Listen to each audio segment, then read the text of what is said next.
Welcome back my YouTube channel Rathore academy by Rohit Rathore में आज की इस वीडियो में लेकर आए हैं जनरल नॉलेज के टॉप 30 क्वेश्चन जो आपकी आगामी सभी परीक्षाओं के लिए हेल्पफुल होने वाले हैं। तो चलिए साथियों लेते हैं आज का पहला प्रश्न। पहला प्रश्न है, महाराष्ट्र के वारकरी संप्रदाय की स्थापना किसने की थी? बताइए फ्रेंड्स, राइट आंसर क्या है? महाराष्ट्र के वारकरी संप्रदाय की स्थापना किसने की थी? आपके ऑप्शन है Namdev, option B Tukaram, option C Dnyaneshwar, option D Visoba Khechar. तो इस क्वेश्चन का सही जवाब है ध्यानेश्वर, यानी कि सी ऑप्शन करेक्ट हो जाएगा। अगला प्रश्न है, निम्नलिखित में से कौन से संत मोची का कार्य करते थे? बताइए फ्रेंड्स, राइट आंसर क्या है? निम्नलिखित में से कौन से संत मोची का कार्य करते थे? आपके ऑप्शन है Suryadas, option B Tulsidas, option C Malukdas, option D Raidas. बताइए फ्रेंड्स, राइट आंसर क्या है? तो इस क्वेश्चन का सही जवाब है रैदास, यानी कि डी ऑप्शन करेक्ट हो जाएगा। रैदास जी मोची का काम करते थे। अगला प्रश्न है, निम्नलिखित में से कौन सा मंदिर वास्तुकला की द्रविड़ शैली की विशेषता है? बताइए फ्रेंड्स, राइट आंसर क्या है? क्वेश्चन है, निम्नलिखित में से कौन सा मंदिर वास्तुकला की द्रविड़ शैली की विशेषता है? आपके ऑप्शन है गोपुर, ऑप्शन बी शिखर, ऑप्शन सी मंडप, ऑप्शन डी विमान। तो इस क्वेश्चन का राइट आंसर है विमान, यानी कि डी ऑप्शन करेक्ट हो जाएगा। अगला प्रश्न है, निम्नलिखित में से कौन सी चोल काल की सबसे प्रसिद्ध मूर्ति है? बताइए फ्रेंड्स, राइट आंसर क्या है? निम्नलिखित में से कौन सी चोल काल की सबसे प्रसिद्ध मूर्ति है? आपके ऑप्शन है Nataraj, option B Murugan, option C Vishnu, option D Venkateswara. तो इस क्वेश्चन का सही जवाब है नटराज, यानी कि ए ऑप्शन करेक्ट हो जाएगा। लेते हैं अगला प्रश्न। अगला प्रश्न है, महाबलीपुरम के पैगोडा किसके द्वारा बनाए गए थे? बताइए फ्रेंड्स, राइट आंसर क्या है? महाबलीपुरम के पैगोडा किसके द्वारा बनाए गए थे? आपके ऑप्शन है Pallava, option B Chalukya, option C Chera, option D Chola. बताइए फ्रेंड्स, राइट आंसर? तो इस क्वेश्चन का सही जवाब है पल्लव, यानी कि ए ऑप्शन करेक्ट हो जाएगा। अगला प्रश्न है, पाली भाषा में निगंठा नटपुत्र किसे कहा गया है? बताइए फ्रेंड्स, राइट आंसर? आपके ऑप्शन है Mahavir, option B Gautam Buddha, option C Parshvanath, option D Rishabhdev. तो इस क्वेश्चन का सही जवाब है महावीर, यानी कि ए ऑप्शन राइट हो जाएगा। अगला प्रश्न है, निम्नलिखित में से कौन सा तमिल व्याकरणिक ग्रंथ है? बताइए फ्रेंड्स, राइट आंसर? निम्नलिखित में से कौन सा तमिल व्याकरणिक ग्रंथ है? तो इस क्वेश्चन का सही जवाब है तोलकाप्यम, यानी कि सी ऑप्शन राइट हो जाएगा। अगला प्रश्न है, कौन सा वेद आधा गद्य और आधा काव्य में है? बताइए फ्रेंड्स, राइट आंसर क्या है? कौन सा वेद गद्य और पद्य दोनों में है? आपके ऑप्शन है Samaveda, option B Rigveda, option C Atharvaveda, option D Yajurveda. तो इस क्वेश्चन का सही जवाब है यजुर्वेद, यानी कि डी ऑप्शन करेक्ट हो जाएगा। अगला प्रश्न है, कल्लड़ की राजतरंगिणी की रचना कौन सी शताब्दी में हुई? बताइए फ्रेंड्स, राइट आंसर क्या है? कल्लड़ की राजतरंगिणी की रचना कौन सी शताब्दी में हुई थी? तो इस क्वेश्चन का राइट आंसर है 12वीं सदी, यानी कि सी ऑप्शन करेक्ट हो जाएगा। अगला प्रश्न है, पल्लवी काल किस काल को कहा जाता है? बताइए साथियों, राइट आंसर क्या है? पल्लवी काल किस काल को कहा जाता है? आपके ऑप्शन है मौर्य काल, ऑप्शन बी गुप्त काल, ऑप्शन सी कुषाण काल, ऑप्शन डी इनमें से कोई नहीं। तो इस क्वेश्चन का सही जवाब है गुप्त काल, यानी कि बी ऑप्शन करेक्ट हो जाएगा। पल्लवी काल किस काल को कहा जाता है? तो वो कहा जाता है गुप्त काल को। अगला प्रश्न है, वैदिक काल में किस यज्ञ में यज्ञ सामग्री में सुरा का प्रयोग किया जाता था? बताइए साथियों, राइट आंसर क्या है? आपके ऑप्शन है Rajasuya, option B Agnistoma, option C Vajapeya, option D Sautramani. तो इस क्वेश्चन का सही जवाब है सौत्रामणि, यानी कि डी ऑप्शन करेक्ट हो जाएगा। अगला प्रश्न है, ऋग्वेद के अनुसार 10 राजयुद्ध किस नदी पर हुआ था? बताइए साथियों, राइट आंसर?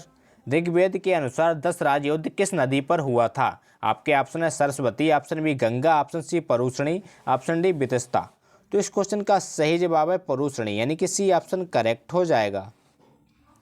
अगला प्रश्न है, जहांगीर ने फारस के राजा शाह अब्बास प्रथम की पेंटिंग के लिए किसे फारस भेजा था? बताइए फ्रेंड्स, राइट आंसर क्या है? जहांगीर ने फारस के राजा शाह अब्बास प्रथम की पेंटिंग के लिए किसे फारस भेजा था? आपके ऑप्शन है Basawan, option B Bishandas, option C Manohar, option D Dasharath. तो इस क्वेश्चन का सही जवाब है बिशनदास, यानी कि बी ऑप्शन करेक्ट हो जाएगा। अगला प्रश्न है, वेदों का प्रमुख टीकाकार सैन किस साम्राज्य से जुड़ा था? बताइए साथियों, राइट आंसर क्या है? वेदों का प्रमुख टीकाकार सैन किस साम्राज्य से जुड़ा था? आपके ऑप्शन है पल्लव साम्राज्य, ऑप्शन बी विजयनगर साम्राज्य, ऑप्शन सी चोल साम्राज्य, ऑप्शन डी इनमें से कोई नहीं। तो इस क्वेश्चन का सही जवाब है विजयनगर साम्राज्य, यानी कि बी ऑप्शन करेक्ट हो जाएगा। अगला प्रश्न है, निम्नलिखित में से कौन सा मंदिर चोल साम्राज्य से संबंधित है? बताइए साथियों राइट आंसर। निम्नलिखित में से कौन सा मंदिर चोल साम्राज्य से संबंधित है? आपके ऑप्शन है Koranganatha, option B Brihadeshwara, option C Airavateshwara, option D Kailasanatha. तो इस क्वेश्चन का सही जवाब है कैलाशनाथ, यानी कि डी ऑप्शन करेक्ट हो जाएगा। अगला प्रश्न है, निम्नलिखित में से महायान बौद्ध पंथ के अनुसार कौन से भविष्य के बुद्ध हैं? बताइए फ्रेंड्स राइट आंसर क्या है? आपके ऑप्शन है Amitabha, option B Krakuchchhanda, option C Kanakamuni, option D Maitreya.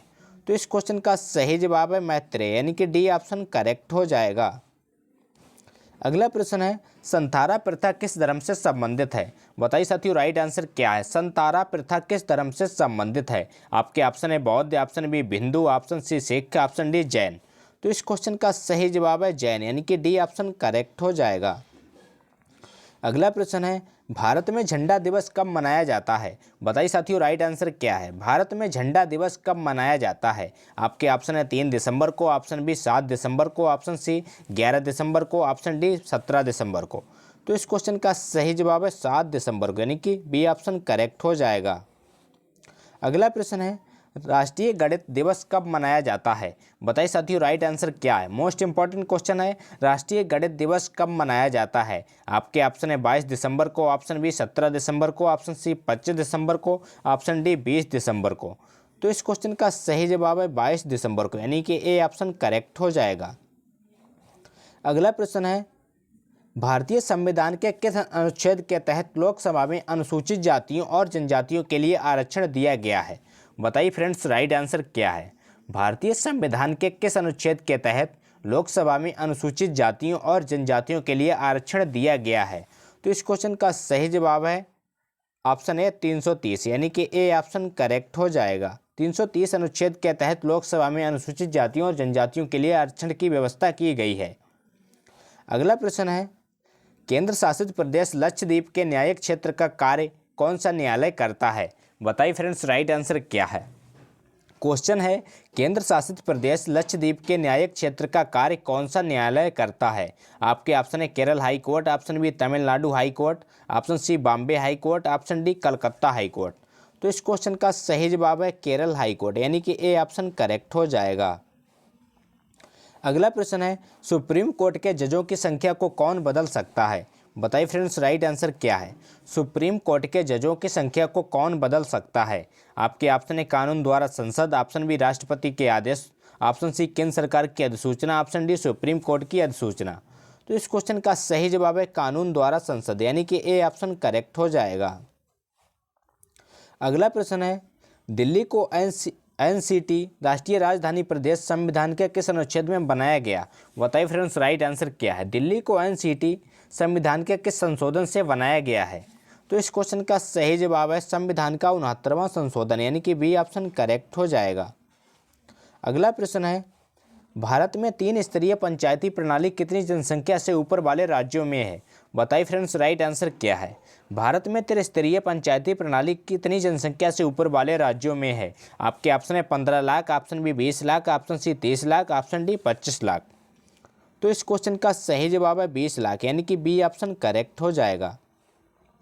अगला प्रश्न है, निम्नलिखित में से कौन राज्यपाल को उसके कार्यालय से हटा सकता है? बताइए फ्रेंड्स राइट आंसर क्या है?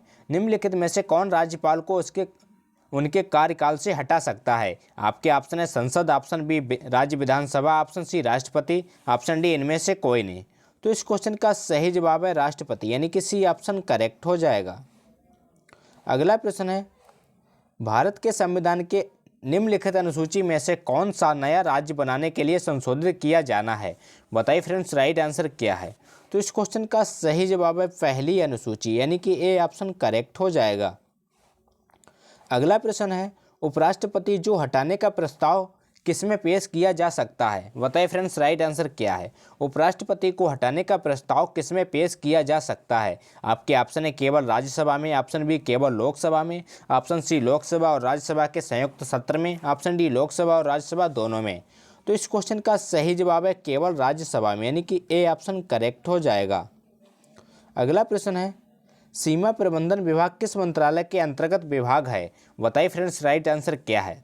सीमा प्रबंधन विभाग किस मंत्रालय के अंतर्गत आता है? आपके ऑप्शन है गृह मंत्रालय, ऑप्शन बी रक्षा मंत्रालय, ऑप्शन सी सड़क परिवहन मंत्रालय, ऑप्शन डी विदेश मंत्रालय। तो इस क्वेश्चन का सही जवाब है गृह मंत्रालय, यानी कि ए ऑप्शन करेक्ट हो जाएगा। अगला प्रश्न है, क्षेत्रफल के हिसाब से भारत की सबसे बड़ी लोकसभा कौन सी है? बताइए फ्रेंड्स, राइट आंसर क्या है? क्षेत्रफल के हिसाब से भारत की सबसे बड़ी लोकसभा कौन सी है? आपके ऑप्शन है Ladakh, option B Arunachal Pradesh, option C Kutch, option D Barmer. तो इस क्वेश्चन का सही जवाब है लद्दाख, यानी कि ए ऑप्शन करेक्ट हो जाएगा। अगला प्रश्न है, संविधान का अनुच्छेद 123 किससे संबंधित है? बताइए साथियों, राइट आंसर क्या है? मोस्ट इंपॉर्टेंट क्वेश्चन है, संविधान का अनुच्छेद 123 किससे संबंधित है? आपके ऑप्शन है सुप्रीम कोर्ट का सलाहकार क्षेत्राधिकार, ऑप्शन बी राष्ट्रपति के अध्यादेश, ऑप्शन सी चुनाव आयोग, ऑप्शन डी जम्मू कश्मीर की विशेष स्थिति। तो इस क्वेश्चन का सही जवाब है राष्ट्रपति के अध्यादेश, यानी कि बी ऑप्शन करेक्ट हो जाएगा। तो ये थे दोस्तों आज के मोस्ट इंपॉर्टेंट क्वेश्चन। अगर वीडियो अच्छा लगा हो तो लाइक करें, दोस्तों के साथ शेयर करें और चैनल पर नए हो तो चैनल को सब्सक्राइब करना ना भूलें। थैंक यू, जय हिंद।